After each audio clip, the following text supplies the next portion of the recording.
Joining me from Washington is Behnam Taleblu, senior analyst at the Foundation for Defense of Democracies. Behnam, thank you very much for joining us today. Pleasure. Thank you.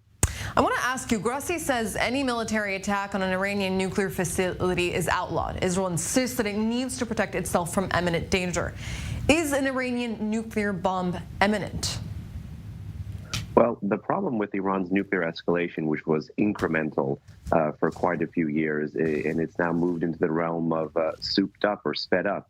You know, Iran is less than a hop, skip, and a jump today from 90% purity, which, as you mentioned, is sufficient for weapons grade. Many of Iran's nuclear advances actually that went from incremental to significant actually happened while the West was pulling pressure. And it was actually during this time that the West was pulling pressure, and in particular America withholding pressure, that IAEA Director General Grossi went to Iran. Let's not forget, this is his fourth visit. And on the back end of every visit, the Iranians promised just enough to stave off international censure, international rebuke, greater international pressure. So the Iranians are quite keen to orchestrate the division between Israel, America, Europe, and the IAEA here. And it's from their playbook, and we've seen it before. Behnam, this pledge has no concrete details. The monitoring equipment will reportedly only be set up in a certain number of locations. And Tehran has not agreed to give access to people. How reliable is this promise? We saw in 2018, Mossad revealed that Iran was concealing aspects of its nuclear program from the IAEA. How is 5 years later any different? Well, the problem with most of the Islamic republics' political promises is that they're precisely that. They're political. They can be changed. They're voluntary. They can be subject to Iran's factional politics. And when the regime feels that Western pressure is less likely to be coming, they can withhold some of their promises and renege on those pledges. So it's precisely the heart of the matter between Iran and the IAEA that, for instance, the additional protocol is not ratified. It's only being, quote unquote, voluntarily adhered to. And even that's been trimmed down significantly. So we're likely going to see more on this drama, not less, as Iranian monitoring, as IAEA monitoring diminishes over time and Iran's nuclear program grows over time.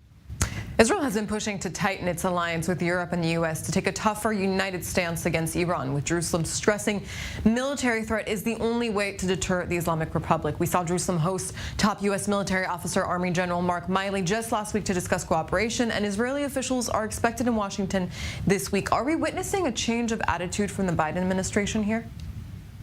One hopes that even if there is a change of attitude, there's a wholesale change of policy, because military exercises, sporadic sanctions, and increased high-level convergence on the nature of the Iranian threat and good rhetoric on the nature of the Iranian threat is necessary but not sufficient to roll back that threat.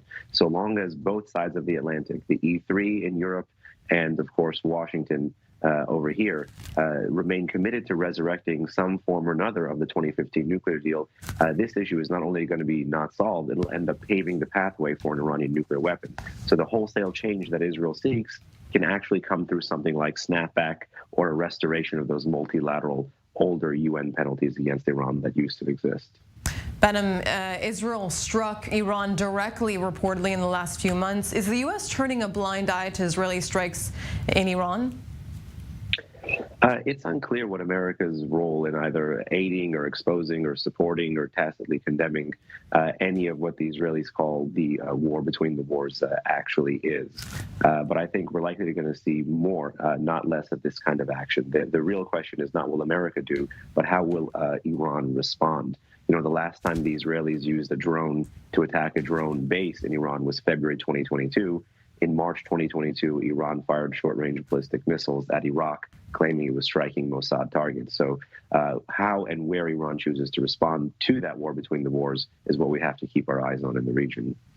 Behnam Taleblu, senior analyst at the Foundation for the Defense of Democracies in Washington. Thank you very much for joining us today.